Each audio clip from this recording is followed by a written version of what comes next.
Hello everyone, welcome to Study for Change channel স্বাগতম জানাইছো and a very happy new year to all. আৰু এই 2024 চনটো আপোনালোকৰ সুখ সমৃদ্ধি আৰু আহি থকা এক্সামত আপোনালোকৰ ভাল ৰিজাল্ট এটা হোক তাৰে কামনা কৰিলো। জীৱনত সদায় পজিটিভ থাকিব, সদায় ভাল হ'ব আপোনালোকৰ। আজি মই লুচেন জিকেৰ টপ 250 MCQsৰ পাৰ্ট নম্বৰ 2 টো আলোচনা কৰিম। এই কোৱেশ্চনবোৰ আহি থকা গ্ৰেড 3 গ্ৰেড 4 পৰীক্ষাৰ বাবে যেনে Assam direct recruitment, Assam police আৰু ডিএমইৰ বাবে এই কোৱেশ্চনবোৰ অতি গুৰুত্বপূৰ্ণ হ'ব। সো ভিডিওটো স্কিপ নকৰাকৈ শেষলৈকে চাব। আৰু যদি আপোনালোকে আগৰ ভিডিওটো চাব বিচাৰে লিংক ডেছক্ৰিপশ্যনত দিয়া আছে, তাৰ পৰা চাব পাৰিব। আজিৰ প্ৰথমটো কোৱেশ্চন হৈছে question number 1, whose reign in Indian history known as golden age of India. ভাৰতীয় ইতিহাসত কাৰ ৰাজত্বকালক ভাৰতৰ সোণালী যুগ বুলি জনা যায়? অপশ্যন দিয়া আছে মোগল, মৌৰ্য, গুপ্তা, মাৰাঠা কাল। ইয়াৰ শুদ্ধ আনচাৰ হৈছে অপশ্যন নম্বৰ চি, গুপ্তা। গুপ্ত কালক ভাৰতৰ সোণালী যুগ বুলি জনা যায়। গুপ্ত যুগৰ প্ৰতিষ্ঠাপক আছিলে শ্ৰী গুপ্তা। শ্ৰীগুপ্ত আছিলে গুপ্ত যুগৰ প্ৰতিষ্ঠাপক। সো মনত ৰাখিব, গুপ্ত কালক ভাৰতৰ সোণালী যুগ বুলি জনা যায় আৰু গুপ্ত যুগৰ ফাউণ্ডাৰ হৈছে Srigupta. Next question, Chandragupta was the ruler of which dynasty. Chandragupta কোন ৰাজবংশৰ শাসক আছিল? অপশ্যন দিয়া আছে Maurya dynasty, Gupta dynasty, Maratha dynasty, Mewar dynasty. এই কুৱেশ্যনটোত আপোনালোকে কনফিউজ নহ'ব চন্দ্ৰগুপ্ত আৰু চন্দ্ৰগুপ্ত 1ৰ মাজত। চন্দ্ৰগুপ্ত 1 হৈছে গুপ্ত ডাইনেষ্টিৰ এজন ৰুলাৰ আৰু চন্দ্ৰগুপ্ত হৈছে অকল চন্দ্ৰগুপ্ত থাকিলে তেখেত হৈছে মৌৰ্য ডাইনেষ্টিৰ ৰুলাৰ। চ' এই কুৱেশ্যনটোত অকল চন্দ্ৰগুপ্ত দিয়া আছে। চ' ইয়াৰ শুদ্ধ আনচাৰটো হ'ব option number A, Maurya dynasty. Maurya বংশৰ শাসক আছিলে Chandragupta. Next question, question number 3, Ashoka converted to which religion after Kalinga war. অশোকে কোন ধৰ্মলৈ ৰূপান্তৰিত হৈছিল কলিংগ যুদ্ধৰ পিছত? মানে সম্ৰাট অশোকে কলিংগ যুদ্ধৰ পিছত কোনটো ধৰ্ম গ্ৰহণ কৰিছিল? অপশ্যনটো দিয়া আছে জৈন ধৰ্ম, বৌদ্ধ ধৰ্ম, খ্ৰীষ্টান, হিন্দু ধৰ্ম। ইয়াৰ শুদ্ধ আনচাৰ হৈছে অপশ্যন নম্বৰ বি, বুদ্ধিজিম। বৌদ্ধ ধৰ্ম অশোকে কলিংগ যুদ্ধৰ পিছত গ্ৰহণ কৰিছিল। কলিংগ যুদ্ধটো 261 BC-ত অশোক আৰু কলিংগৰ মাজত দ্য ষ্টেট অফ কলিংগৰ মাজত সংঘটিত হৈছিল আৰু এই কলিংগ যুদ্ধত বহুত মানুহৰ মৃত্যু হৈছিল। তাকে দেখি অশোকে বৌদ্ধ ধৰ্মটো গ্ৰহণ কৰিছিল। Next question, Ajatashatru was the son of. Ajatashatru কাৰ পুতেক আছিল? অপশ্যন দিয়া আছে ব্ৰহ্মদত্ত, বিন্দুচাৰা, বিম্বিচাৰা, চেতকা। ইয়াৰ শুদ্ধ আনচাৰ হৈছে অপশ্যন নম্বৰ চি, বিম্বিচাৰা।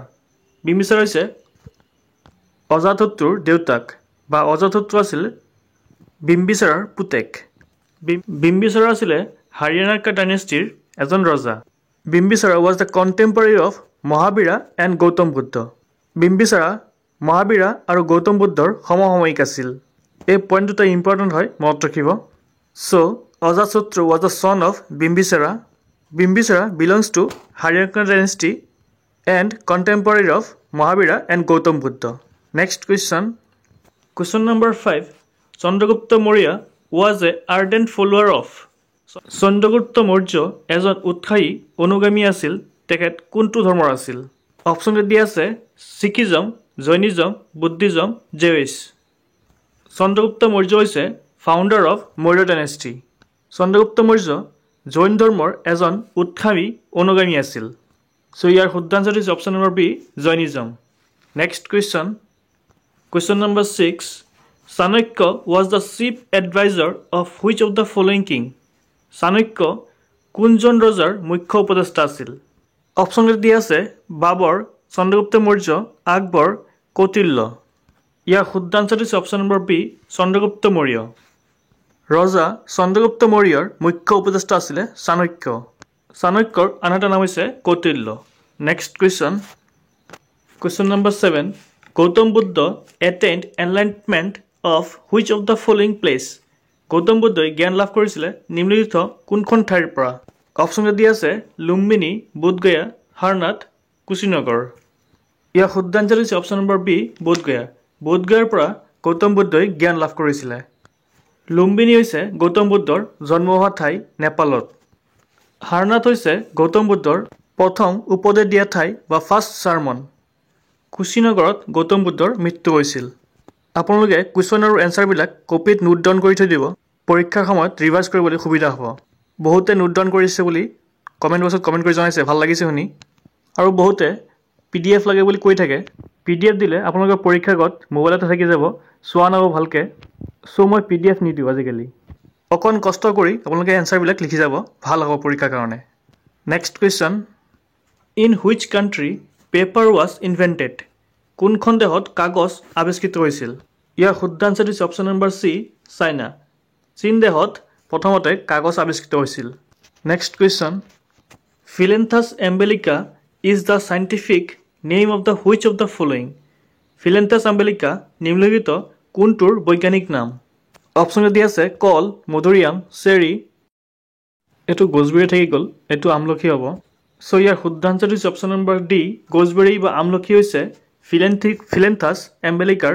বৈজ্ঞানিক নাম next question number 10 what was the childhood name of Gautam Buddha শৈশৱৰ নাম কি আছিল গৌতম বুদ্ধৰ সৰুকালত গৌতম বুদ্ধৰ কি নাম আছিল ইয়াৰ অপশ্যনৰ বাবে শুদ্ধ আনচাৰ হৈছে অপশ্যন নম্বৰ চি সিদ্ধাৰ্থ আছিলে গৌতম বুদ্ধৰ শৈশৱৰ নাম আৰু গৌতম বুদ্ধৰ ল'ৰাৰ নাম আছিলে ৰাহুল গৌতম বুদ্ধৰ মাকৰ নাম আছিলে মায়া দেৱী সো এই পইণ্টকেইটা মনত ৰাখিব গৌতম বুদ্ধৰ সৰুকালৰ নাম আছিলে সিদ্ধাৰ্থ আৰু তেওঁৰ ল'ৰাৰ নাম আছিলে ৰাহুল আৰু তেওঁৰ মাকৰ নাম আছিলে Maya Devi next question who is the supreme commander of Indian armed forces কোন সৰ্বোচ্চ সেনাপতি ভাৰতীয় সশস্ত্ৰ বাহিনীৰ অপশ্যন দি আছে ভাৰতীয় মুখ্য ন্যায়াধীশ ৰাজ্যপাল প্ৰধানমন্ত্ৰী ৰাষ্ট্ৰপতি ইয়াৰ শুদ্ধ আনচাৰ হৈছে অপশ্যন নম্বৰ ডি 4 নম্বৰটো president Indian army Indian navy air force এই তিনিটাৰে সুপ্ৰিম কমাণ্ডাৰ হৈছে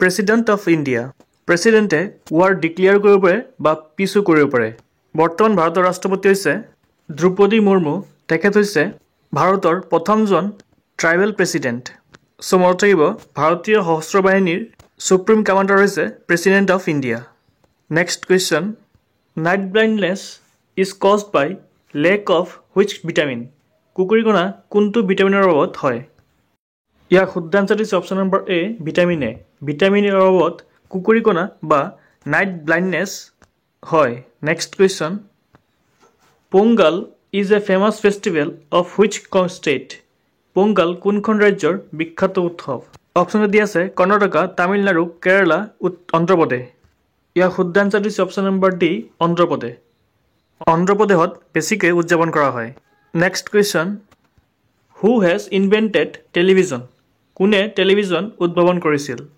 ইয়াৰ শুদ্ধ আনচাৰ হৈছে অপশ্যন নম্বৰ এ জন লগি বিয়াৰ্ডে টেলিভিজন আৱিষ্কাৰ কৰিছিলে next question who was the first female ruler of India ভাৰতৰ প্ৰথম মহিলা শাসক কোন আছিল অপশ্যন দি আছে ৰাণী লক্ষ্মীবাই ৰাজিয়া চুলতানা হৰকাবাই নুৰজাহান ইয়াৰ শুদ্ধ আনচাৰ হৈছে option number B Razia Sultana হৈছে ভাৰতৰ প্ৰথম মহিলা শাসক ৰাজিয়া চুলতানা আছিলে ইলতুৎমিছৰ জীয়েক ৰাজিয়া চুলতানৰ শাসনকাল আছিলে 1236 খ্ৰীষ্টাব্দৰ পৰা 1240 খ্ৰীষ্টাব্দলৈকে ৰাজিয়া চুলতানা আছিলে দিল্লী চুলতানৰ এজন ruler next question fish takes the breath by ডেছ মাছে ডেছৰ সহায়ত উশাহ লয় ইয়াৰ শুদ্ধ আনচাৰ হৈছে অপশ্যন নম্বৰ এ গিলৰ সহায়ত মাছে উশাহ লয় next question number 17 who give the slogan Inquilab Zindabad শ্লোগানটো কোনে দিছিল অপশ্যন দি আছে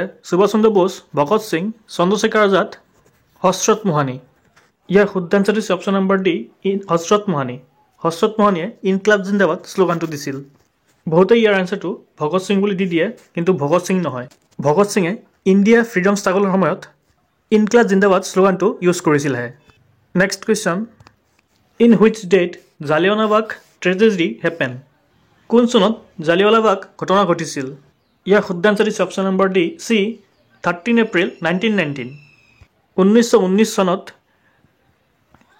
অমৃতসৰত জালিয়ানৱালাবাগ হত্যাকাণ্ডটো সংঘটিত হৈছিল এই ঘটনাটো জেনেৰেল ডায়াৰৰ আণ্ডাৰতে সংঘটিত হৈছিলে এই কুৱেশ্যনটো পৰীক্ষাত এনেকৈ আহে যে জালিয়ানৱালাবাগ হত্যাকাণ্ডৰ আঁৰত কোন মানুহ আছিলে বা কোনজন ব্যক্তি আছিলে তেতিয়া ইয়াৰ আনচাৰ হ'ব জেনেৰেল ডায়াৰে গুলীয়া দিবলৈ অৰ্ডাৰ দিছিলে next question after left Congress Subhash Chandra Bose founded which group?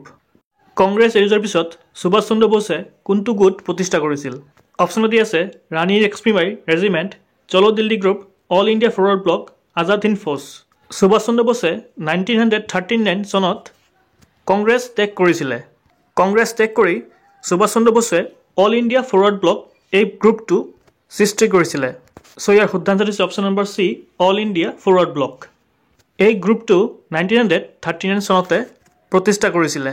Next question, who is known as Punjab Kesari? কাক পাঞ্জাৱ কেশৰী বুলি জনা যায়? ইয়াৰ শুদ্ধান্ত হৈছে option number D, Lala Lajpat Rai. তেখেতক পাঞ্জাৱ কেশৰী বুলি জনা যায়। নেক্সট কুৱেশ্যন, এই কুৱেশ্যনটো আপোনালোকৰ বাবে ইয়াৰ শুদ্ধান্তটো কমেণ্ট বক্সত কমেণ্ট কৰি জনাব। Who was the first actress of Assamese cinema? অসমীয়া চিনেমাৰ প্ৰথম অভিনেত্ৰী কোন আছিল? অপশ্যনত আছে আদ্য সন্দিকৈ, অৱন্তী সন্দিকৈ, জয়মতী মলয়া গোস্বামী। আকৌ সকলোলৈ নতুন বছৰৰ শুভেচ্ছা জনালোঁ। Happy new year. আৰু যদি ভিডিঅ'টো চাই ভাল লাগিছে প্লিজ লাইক, শ্বেয়াৰ, ছাবস্ক্ৰাইব কৰিব। থেংক ইউ ফৰ ৱাচিং।